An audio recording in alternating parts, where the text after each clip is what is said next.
All right, so the Pope decides he wants to go visit one of his bishops in America. And of course, all the Vatican staff says, well, you know, we have to plan this big entourage and all this other sort of stuff. And he's like, no, I'm not making any public appearance. I'm just going to go out and talk to the bishop. I don't need none of that. I'm just going to go by myself.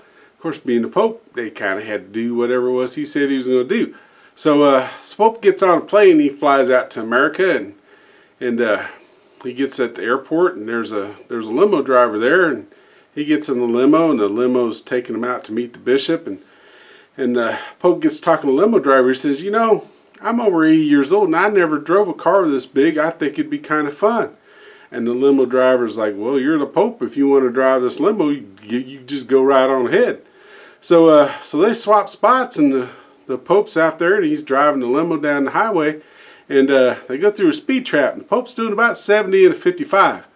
So at any rate, this young rookie trooper pulls him over, and he walks up to the limo, and the limo window rolls down, and the trooper sees immediately that it's the Pope, and he excuses himself, goes back to his car, and he calls into his supervisor.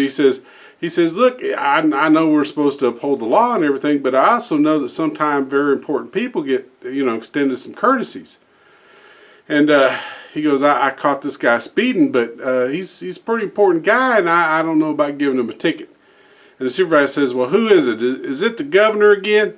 And the trooper says, no, sir, he's more important than the governor. He goes, is it the president?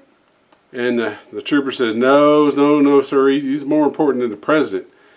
And the guy's like, more important than the president? Well, who the heck is it? He goes, well, sir, I think it's Jesus, because he's got the Pope as his chauffeur.